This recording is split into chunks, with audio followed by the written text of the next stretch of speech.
D'abord, les titres de ce journal. Le gouvernement l'a décidé en Conseil des ministres en décembre 2011 pour faire du Togo le territoire de destination des investissements. L'agence de promotion des exportations et des investissements est effectivement en création et le chantier est assez avancé, on le verra dans ce journal. Le contexte l'exige, les professionnels des médias doivent offrir une couverture médiatique professionnelle et responsable des manifestations politiques. L'ambassade américaine au Togo leur offre des outils à cet effet. Et J-6 pour Noël, un Noël souhaité festif pour tous les enfants du Togo. Le Père Noël n'oubliera pas les enfants orphelins et démunis du Togo. L'opération Noël solidaire a été lancée à Gando, dans l'Oti Sud, par la ministre de l'Action sociale, et à Lomé s'ouvrait la grande quinzaine commerciale de la capitale. Bonsoir madame, bonsoir monsieur, et on ouvre ce journal avec le Conseil des ministres qui s'est réuni ce jour sous la présidence du chef de l'État. Nous avons sur le plateau monsieur Guy Maggi Lorenzo, ministre de la Communication, pour le communiqué sanctionnant les travaux. Bonsoir monsieur le ministre. Bonsoir madame.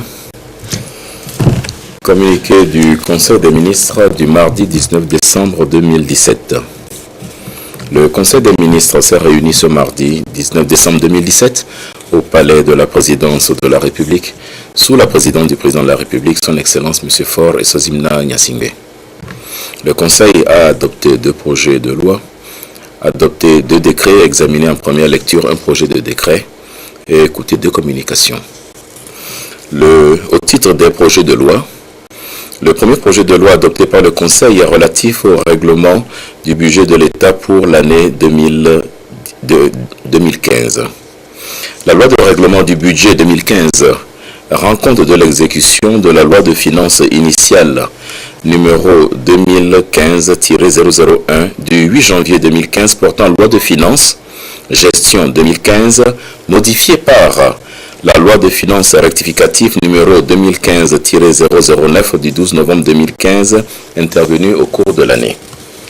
La loi de finances pour l'année 2015 a été élaborée dans un contexte économique et financier mitigé, marqué par une activité économique mondiale fragile. Cette situation demeurait identique aussi bien dans les pays avancés que dans les pays émergents et en développement. C'est dans ce contexte économique sensible que le gouvernement togolais s'est attelé à la réalisation des objectifs affichés dans le document de la stratégie de croissance accélérée et de promotion de l'emploi SCAP, décliné en programme d'action prioritaire. En tant que principal instrument de réalisation de la politique économique du gouvernement, la loi de finances gestion 2015 a été axée sur la poursuite de la dynamique de consolidation de la croissance économique grâce à une mobilisation soutenue des ressources tant internes qu'externes et à une meilleure orientation des dépenses publiques en général et en particulier celle qui prend progressivement en compte les axes de la SCAP. Cet exercice, le 4e du genre, témoigne de la volonté de transparence et de bonne gouvernance que le président de la République souhaite voir appliquée dans la gestion des finances publiques. Le second projet de loi adopté par le Conseil est relatif à la lutte contre le blanchiment des capitaux et le financement du terrorisme dans les États membres de l'Union monétaire ouest-africaine, UMOA. Les États membres de l'UMOA se sont dotés, au cours de la décennie 2000, d'un dispositif juridique et organisationnel de lutte contre le blanchiment de capitaux et le financement du terrorisme. Ce mécanisme devrait renforcer les mesures de protection de l'intégrité et de la réputation du système financier de l'Union.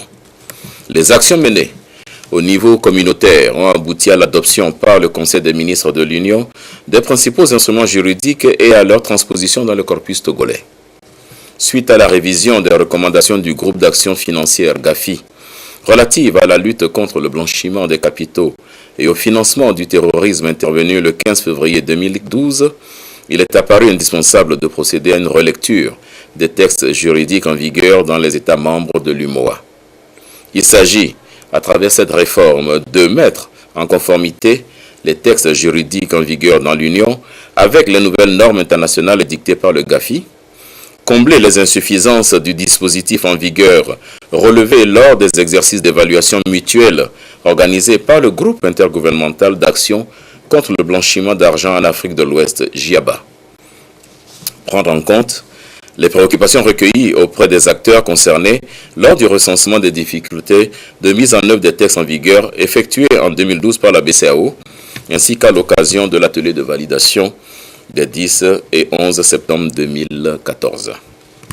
Le présent projet de loi procède à la fusion de la loi uniforme relative à la lutte contre le blanchiment des capitaux avec celle relative à la lutte contre le financement du terrorisme. Il s'agit notamment de faciliter l'exploitation de ces législations dont plusieurs dispositions sont complémentaires, voire identiques. Ils intègrent également des innovations rendant le corpus juridique plus efficace. Les aspects pénaux des anciens textes sont désormais intégrés au Code pénal togolais. Au titre des décrets, le premier décret adopté par le Conseil des ministres fixe le ressort territorial et le chef-lieu des communes des régions des plateaux, centrales et de la Kara.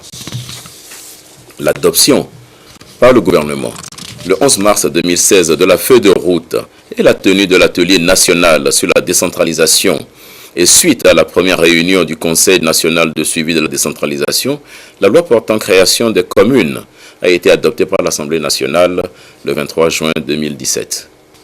Conformément aux dispositions de l'article 2 de la dite loi, le ressort territorial et le chef-lieu des communes ainsi créées doivent être fixés par décret en Conseil des ministres. Il s'agit de fixer l'étendue géographique sur laquelle s'exercent les compétences de chaque commune. La création des communes ayant été faite par regroupement de cantons, il s'agit de préciser pour chacune d'elles les cantons sur lesquels la commune exerce ses compétences. En combinant les critères sociologiques, historiques, démographiques, géographiques et économiques, il a été retenu que chaque préfecture ait au minimum 2 communes. Chaque chef-lieu de région, 4 communes. Les autres grandes préfectures, outre le chef-lieu de région, 4 communes et les préfectures de taille moyenne, 3 communes. En ce qui concerne le chef-lieu de ces communes, il convient de signaler que les communes comprenant les chefs-lieux de préfecture gardent comme chef-lieu celui de la préfecture. Les communes ne couvrant qu'un seul canton gardent le chef-lieu de ce canton comme chef-lieu. Ce décret permet de renforcer le processus engagé par le gouvernement sur l'initiative du président de la République en matière de décentralisation. Le second décret adopté par le Conseil modifie le décret numéro 2014-119/PR du 19 mai 2014 et détermine la forme des statuts et le capital social pour les sociétés à responsabilité limitée. Saisissant la possibilité offerte par l'article 311 de l'acte uniforme révisé, le gouvernement togolais, dans sa politique visant à l'amélioration du climat des affaires, a pris en 2014 le décret numéro 2014-119/PR déterminant la forme des statuts et le capital social pour les sociétés à responsabilité limitée. Ce texte offrait la possibilité de créer au Togo une SARL sur la base des statuts sous 5 privés et d'un capital social minimum de 100 000 francs CFA divisé en parts sociales égales d'une valeur nominale de 5 000 francs CFA. Articles 3 et 4 du décret. Aussi, dans le souci et le but de poursuivre l'amélioration du climat des affaires et de rendre le pays plus attractif en faisant bénéficier ces mesures à toutes les catégories sociales sans exclusion aucune, est-il apparu nécessaire de suggérer à nouveau d'autres mesures supplémentaires d'incitation à la création des entreprises commerciales capables de générer la richesse, les emplois et une vie économique plus active, notamment la libéralisation du capital social minimum des SARL impliquant la modification des articles 3 et 4 du décret de 2014. Au titre des communications. La première communication présentée par le ministre de l'Enseignement technique et de la formation professionnelle est relative à l'adhésion du Togo à l'Alliance africaine pour le développement de la formation professionnelle. Suite à l'une des recommandations issues d'un séminaire sur la coopération triangulaire au service du partenariat Sud-Sud, organisé en mai 2016, 15 pays africains, dont le Togo, représentés par leur ministre chargé de la formation professionnelle, ont signé le 18 avril 2017 au Maroc une convention cadre multilatérale de partenariat qui a donné naissance à l'Alliance africaine pour le développement de la formation professionnelle. Fondée sur une conviction partagée quant à l'importance des partenariats triangulaires agissants, l'Alliance permettra de construire des systèmes de formation professionnelle capables d'assurer aux jeunes une intégration professionnelle à la hauteur de leurs ambitions. Elle pose également les fondements d'un partenariat solidaire basé sur les importantes potentialités et capacités propres à nos pays, notamment la complémentarité des ressources dans le respect mutuel entre partenaires égaux à travers l'élaboration de stratégies de formation professionnelle adaptées, le développement de programmes intégrés de coopération et la restructuration autour de projets phares. L'Alliance sera dirigée par un comité exécutif composé d'un représentant par pays partenaire et d'un représentant de la Banque islamique du développement. La présidence sera assurée par le Maroc pour le premier mandat et le secrétaire général aura son siège au Maroc. La deuxième communication présentée par le ministre de l'Enseignement supérieur et de la Recherche est relative au Centre ouest africain de services scientifiques sur le changement climatique et l'utilisation adaptée des terres. Ce centre est une institution de recherche multidisciplinaire et interdisciplinaire qui vise à éclairer la politique tant au niveau régional que national sur les questions relatives au changement climatique. Son programme est d'identifier des systèmes résilients et adaptatifs d'utilisation des terres afin de conserver ou de restaurer les écosystèmes fonctionnels pour un développement humain durable. Spécifiquement, il vise entre autres à améliorer les infrastructures de recherche sur les changements climatiques en Afrique de l'Ouest. Ce programme regroupe 10 pays ouest-africains, tous membres de la CEDEAO, à savoir le Bénin, le Burkina Faso, la Côte d'Ivoire, la Gambie, le Ghana, le Mali, le Niger, le Nigeria, le Sénégal et le Togo. Les 5 autres pays membres de la CEDEAO intègrent progressivement Ouaskal, notamment la Guinée-Bissau et le Cap-Vert qui viennent de signer un protocole d'accord. Fait à Lomé le 19 décembre 2017, le Conseil des ministres. Merci M. Guy Madié Lorenzo. C'était donc le communiqué du Conseil des ministres tenu ce jour sous la présidence du chef de l'État Faure Issozimna Niassimbi. Vers la création au Togo d'une agence de promotion des exportations et des investissements. Elle est pensée comme un outil efficace de produits et des services du Togo. Une étude de faisabilité pour sa création a été réalisée et les résultats présentés ce matin vont cela avec Lucassi.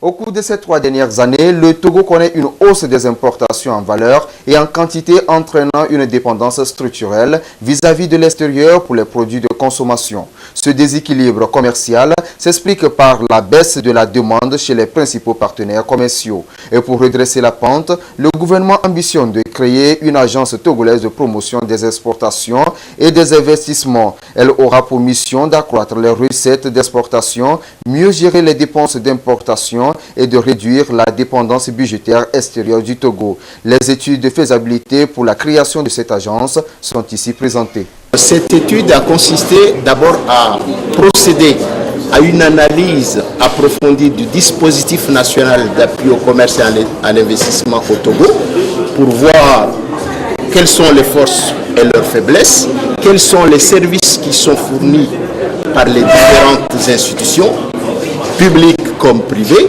afin d'éviter une duplication et de voir si les besoins des entreprises sont pris en compte également à travers ces services. Nous avons conduit aussi une évaluation des besoins des entreprises. Elle peut amener les entreprises qui sont déjà exportatrices à améliorer leur performance à l'exportation. Une fois mise sur pied, cette agence permettra au Togo de prendre part activement au réseau de promotion des exportations de l'espace UEMOA. Et pour y arriver, le pays est appuyé par le Centre du commerce international dans le contexte du projet d'appui à la compétitivité du commerce et à l'intégration régionale de l'UEMOA, PASSIR. Pour promouvoir les exploitations, il faut un cadre solide. Le Togo expérimente depuis plusieurs années les études diagnostiques sur l'intégration du commerce éthique. L'on y met un fort accent sur le leadership des femmes et des jeunes, car étant la plus grande partie des acteurs du secteur agricole. Ils viennent encore de suivre une formation et c'était à Dapan. On fait le point avec Désiré Aloy. La mise en œuvre réussie des recommandations de l'étude de diagnostic pour l'intégration du commerce éthique contribuera de façon significative à réduire la pauvreté d'une part et apportera un appui compétitif au secteur de croissance économique d'autre part, puis va promouvoir les exploitations et la création d'emplois. Un enjeu donc de l'EDIC qui s'articule autour de 7 points stratégiques afin de relever les défis et tirer profit. Acteurs du commerce, décideurs, institutions bénéficiaires et autres acteurs des savanes réunis pour connaître mieux le cadre. La formation sur les AGR, un atout. Donc il est question de voir aujourd'hui, à travers cette étude-là, quelles sont les priorités de l'heure dans tous les secteurs d'activité. Parce que quand on parle du commerce, ce n'est pas seulement le seul secteur du commerce qui est impliqué. Le commerce est assez transversal aujourd'hui.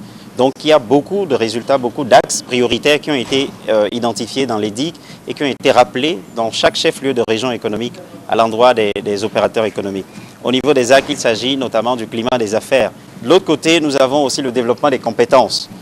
Alors, nous avons aussi parlé de transport et de la facilitation qui constitue le troisième axe. On a aussi parlé, entre autres, de l'agriculture, parce que nous sommes un pays essentiellement agricole et aujourd'hui, vous le voyez par rapport à la nouvelle orientation de la politique agricole de notre pays. Donc, autant d'axes, autant d'éléments importants qui ont été rappelés à l'endroit des opérateurs économiques. Et il faut ajouter que cet exercice a été participatif et inclusif, consulter à la base les acteurs, mais aussi ressortir leurs priorités qui vont être traduites dans ce que nous appelons le plan opérationnel de l'EDIC. L'intégration du commerce et la dimension genre ont une valeur ajoutée.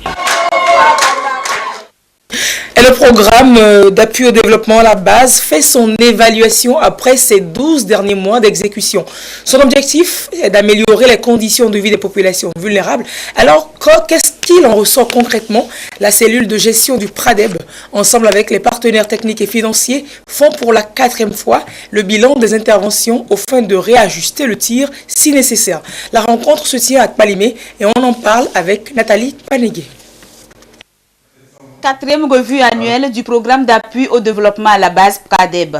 Après 12 mois d'intervention dans les mécanismes d'accès à l'emploi des jeunes, à l'installation des plateformes multifonctionnelles et dans le soutien des activités économiques des groupements, les acteurs impliqués dans la mise en œuvre de ce programme évaluent les résultats de 2017. En plus des progrès réalisés au cours de cette année, les difficultés liées à l'exécution et au processus d'accompagnement des bénéficiaires seront présentées afin de formuler des recommandations pour améliorer les performances. La finalité étant de réduire le taux de pauvreté. Nous devons financer 500 groupements.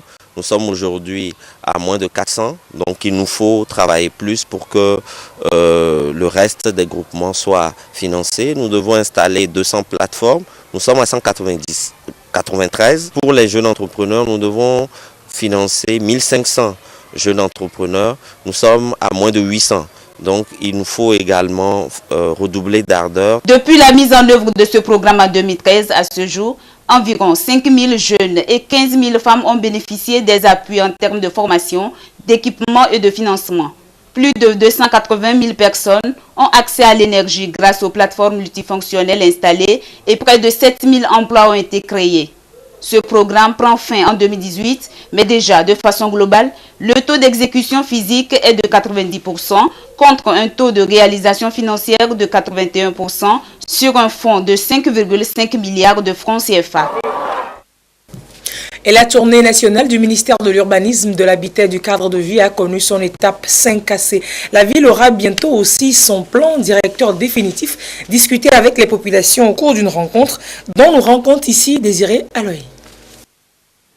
Le Togo résolument engagé sur la voie de la modernisation. Des actions multiformes se dégrainent dans le processus pour être au rendez-vous de son émergence à l'horizon 2030. Le ministère de l'Urbanisme, de l'Habitat et du Cadre de Vie est dans la danse. En amont des plans directeurs, des orientations globales des villes sont élaborées. Celui des 5C finalisé est présenté aux populations. Une sensibilisation et appropriation donc afin de se débattre de l'outil qui prend en compte leur propre développement. Les constructions de manière anarchique ne permettent pas un bon quadrillage de l'espace urbain. Il est donc lieu d'avoir des tracés beaucoup plus réguliers qui permettent de mettre à la disposition des populations des cadres de vie assainis, résilients et durables. La population est certes bénéficiaire de cet outil, mais il est très important que cette population comprenne le bien fondé, n'est-ce pas, de l'élaboration de ces différents schémas. Quand le schéma est validé, l'autorité prend une décision pour autoriser l'implantation. 5AC attendait ce plan directeur-là depuis longtemps. Bon, On l'a présenté, c'est très bien. Il y a certaines imperfections que je crois qu'ensemble, et je suis sûr que d'ici quelques années, vous aurez un 5C très moderne.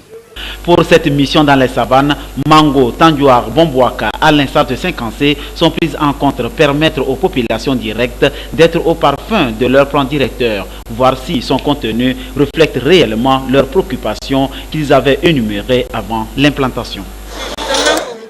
Et l'ambassade des États-Unis au Togo a initié une formation de 3 jours à l'endroit des journalistes des médias publics et privés. C'est une rencontre axée sur le respect de certains principes en matière de couverture des manifestations à caractère politique. Elle vise donc à donner aux journalistes les moyens nécessaires pour une couverture professionnelle et responsable des manifestations ou événements publics, ceci au regard de la crise sociopolitique que connaît le Togo. On en parle avec Augustin Kossi.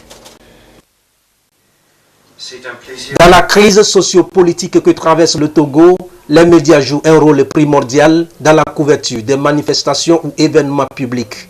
Un exercice qui nécessite le respect de certains principes professionnels. Ici, des hommes des médias publics et privés revisitent les règles d'éthique et de déontologie qui régissent la couverture des manifestations à caractère politique. Une rencontre d'échange d'expériences initiée par l'ambassade des États-Unis au Togo. Il s'agit de revisiter un peu les fondamentaux du journalisme de façon générale et surtout la couverture des événements à caractère politique et notamment les situations d'environnement hostile. Malheureusement, tout le monde n'a pas le réflexe, tout le monde n'a pas les éléments d'appréciation des risques, tout le monde n'a pas véritablement les techniques pour couvrir ces événements et nous nous exposons parfois.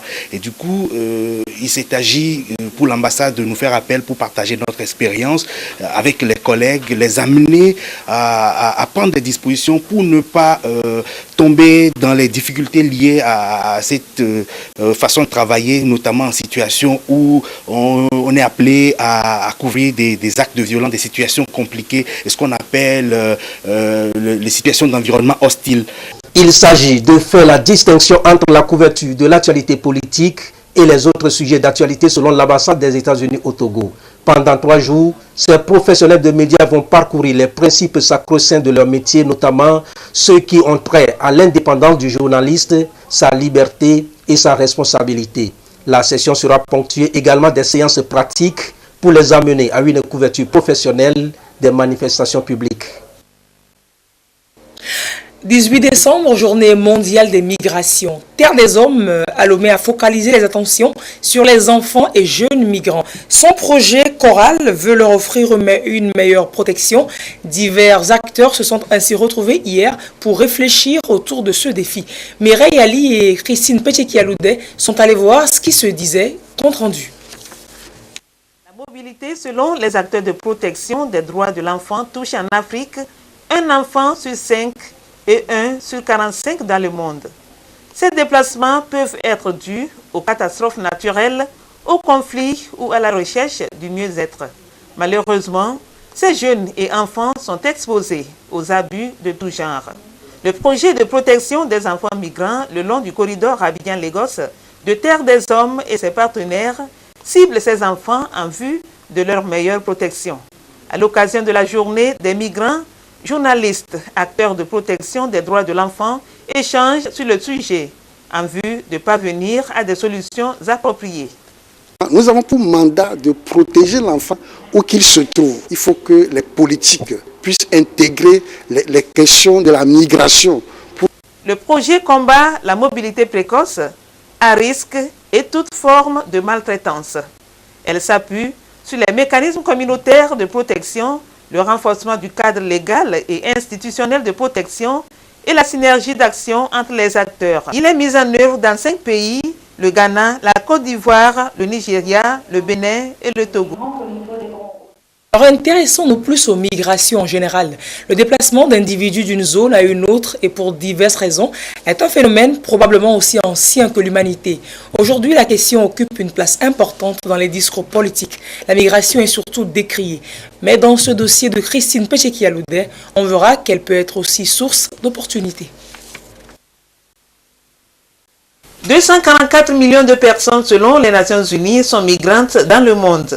La direction des Togolais de l'étranger estime à 1,5 million les Togolais qui sont hors du Togo. La migration, en fait, de tout temps et en tout lieu, a toujours été, disons, un nouveau départ. Celui-là qui a migré constitue aussi une force pour ceux-là qu'il a laissé derrière lui. Lorsqu'on évoque la question de migration, l'on fait référence le plus souvent au risque. La migration, si elle est légale, est plutôt source d'opportunités. Vous savez, un migrant, quand il arrive quelque part, ce n'est pas un voleur. Le gars, c'est quelque chose qu'il a fait partir de chez lui pour arriver quelque part. Un migrant, quand il arrive quelque part, il est tellement motivé pour s'en sortir. La migration est une opportunité aussi dans le sens où le migrant, il fait des transferts de fonds.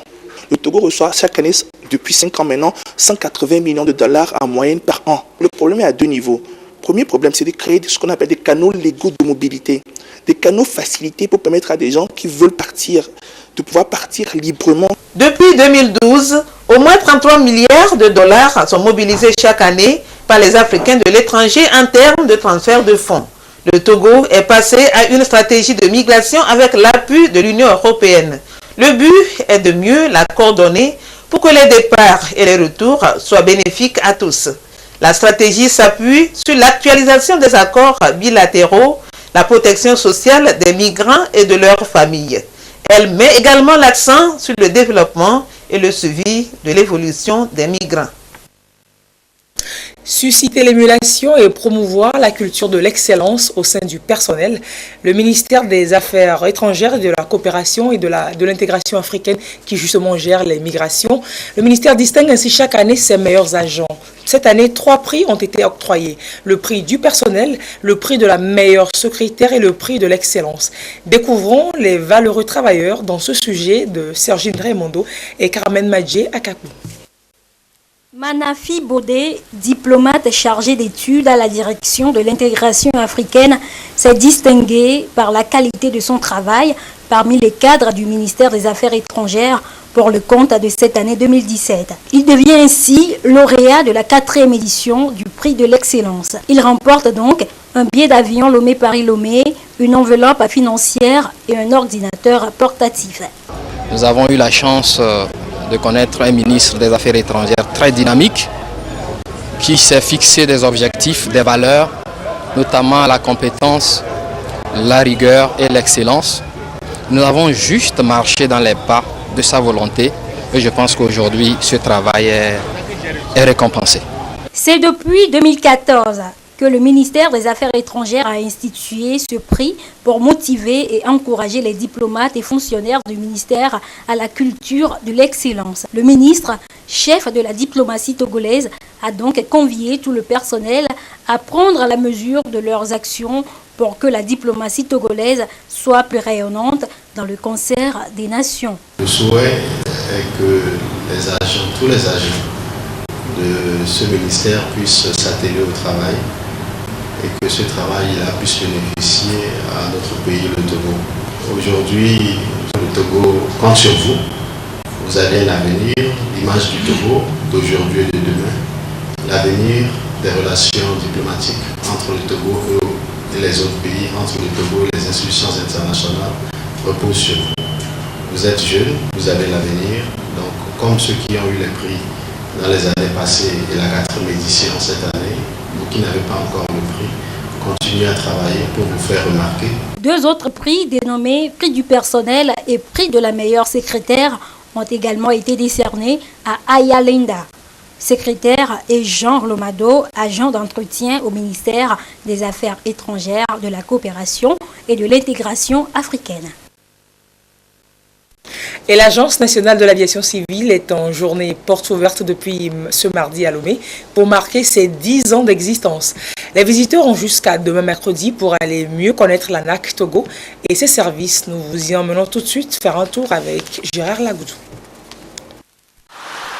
L'Agence nationale de l'aviation civile ANAC Togo ouvre ses portes au public et aux compagnies du trafic aérien. Une vitrine pour découvrir les domaines d'action de l'institution, notamment les opérations aériennes, la navigabilité des aéronefs, la sûreté de l'aviation civile, la délivrance de licences du personnel aéronautique et la navigation aérienne. Les 10 ans de l'ANAC Togo sont placés sous le thème « La sécurité et la sûreté dans une synergie d'approche participative ». Je suis heureux de vous dire que le 16 mars 2016, on est sorti premier en Afrique avec un taux de 85,77. Mon prochain souhait est d'être dans les 3 premiers ou les 5 premiers du monde. Et ça, je le réussirai. C'est l'apport de toutes les forces. C'est l'agence avec des jeunes inspecteurs que nous avons recrutés, formés. C'est aussi la SECNA, c'est aussi la CERT, c'est aussi Aéroservice, Aérotransport, l'OME4. C'est un concours de tous.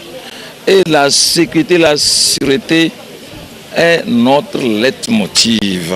Au-delà de la journée porte ouverte, l'Agence nationale de l'aviation civile du Togo marque les festivités de son jubilé d'éteint par un match de football qu'elle livre contre l'autorité de sûreté de l'aéroport international Gnassingbé et Adema à Sège.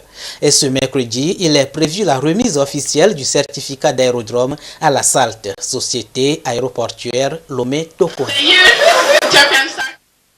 Et c'est reparti pour la grande quinzaine commerciale de Lomé. Comme traditionnellement depuis déjà 33 éditions, dans la seconde moitié du mois de décembre. Un rendez-vous de bonnes affaires pour commerçants et consommateurs, officiellement ouvert lundi. On voit cela avec Robert Potogbe et Ferdinand Diassoa. C'est parti pour la 33e grande quinzaine commerciale de Lomé qui ouvre ainsi ses portes pour les petites et moyennes entreprises. C'est sur ce site que les opérateurs économiques feront les derniers chiffres d'affaires en cette période de fête de fin d'année 2017. Comparativement à l'année dernière, plus de 180 stands ont été dressés pour 220 exposants qui, durant 15 jours, vont promouvoir leurs entreprises et leurs différents produits. Cette foire a été organisée pour que les opérateurs économiques puissent écouler leurs produits qui n'ont pas été vendus.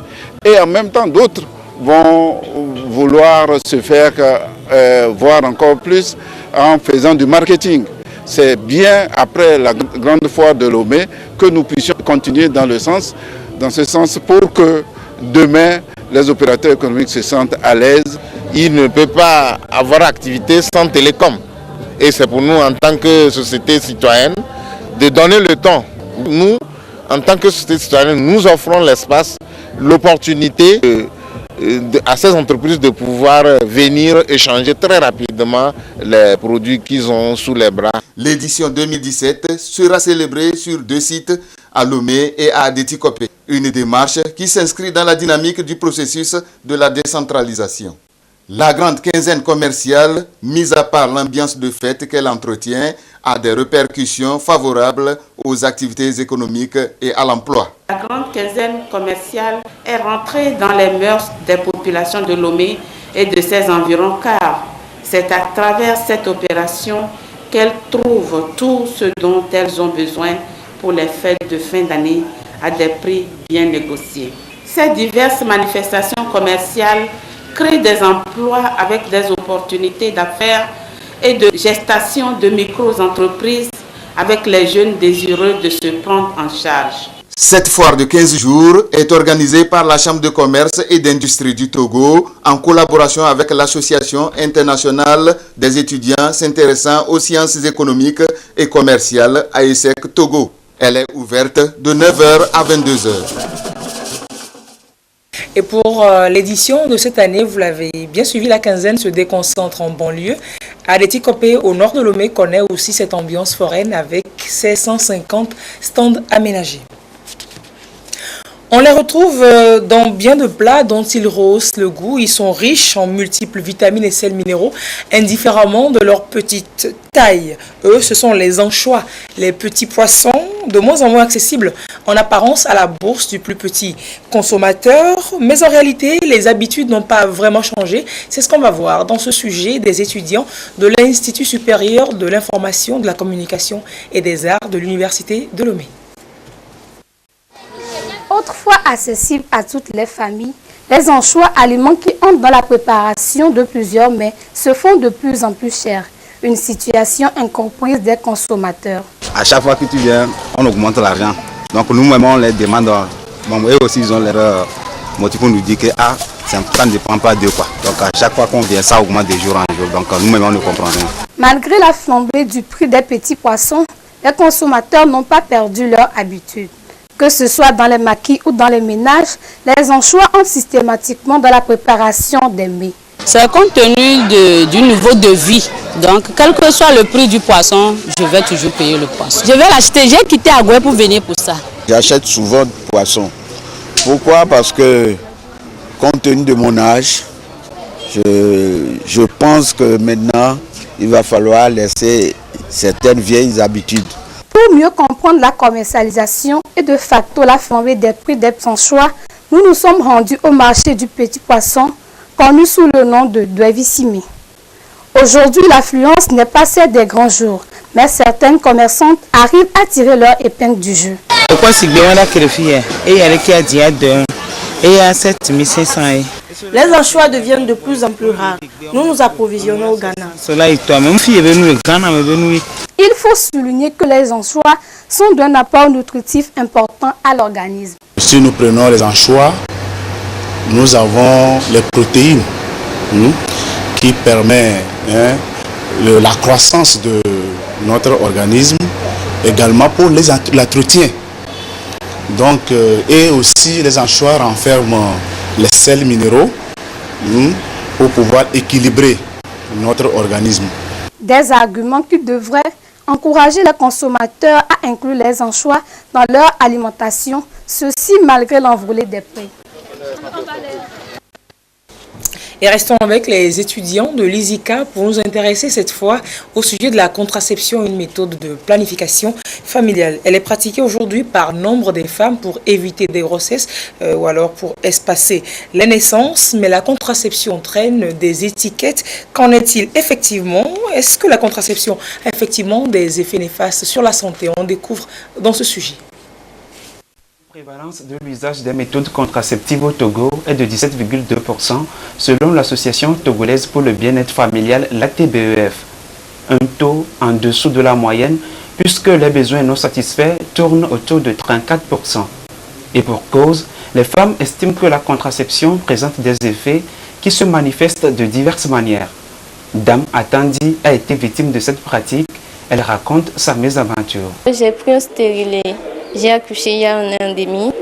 J'ai pris un stérilet, mais j'ai vu qu'il y a beaucoup d'effets secondaires. C'est que j'ai saigné beaucoup dans les 6 premiers mois. Quand il y a la fatigue qui vient, c'est trop compliqué. Surtout vous saignez beaucoup, c'est compliqué. Ces effets sont mineurs selon les gynécologues et spécialistes de la question. Ils varient d'une femme à une autre et sont sans grandes conséquences sur la santé. Ces effets secondaires sont passagers. Ils sont passagers.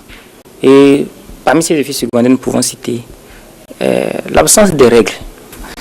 Nous avons entre autres les maux de tête. C'est chez certaines femmes qu'on peut avoir ces maux de tête, ce n'est pas chez toutes les femmes. Nous avons également des saignements génitaux anormaux qui peuvent survenir. Nous avons également une prise de poids chez certaines femmes. Les méthodes auxquelles ces femmes ont régulièrement recours, on en distingue plusieurs. Et elles permettent soit d'espacer les naissances, soit d'éviter les grossesses non désirées. Nous avons des méthodes qui sont de courte durée d'action et des méthodes contraceptives qui sont de longue durée d'action. Les méthodes de courte durée d'action sont entre autres les pilules, les injectables. Donc, nous avons les méthodes de longue durée d'action pour une durée de 3 ans, une durée de 5 ans et une durée de 12 ans. Et pour chaque femme, en tenant compte de son état de santé, elle peut utiliser une méthode contraceptive. Et toutes les méthodes sont efficaces lorsqu'elles sont utilisées correctement. L'ambition est d'amener les femmes à pratiquer la contraception afin de planifier leur vie conjugale. De nouvelles mesures doivent être prises également, notamment les campagnes de sensibilisation et la formation des leaders communautaires pour accompagner les femmes dans leur choix. Et je vous le disais en titre, le Père Noël sera bien au Togo cette année au rendez-vous de 6000 enfants en situation de vulnérabilité répertoriés sur toute l'étendue du territoire national. Il est invité par la ministre en charge de l'action sociale qui a lancé à Gando dans la préfecture de l'Oti Sud l'opération Noël solidaire 2017. Désiré Aloy.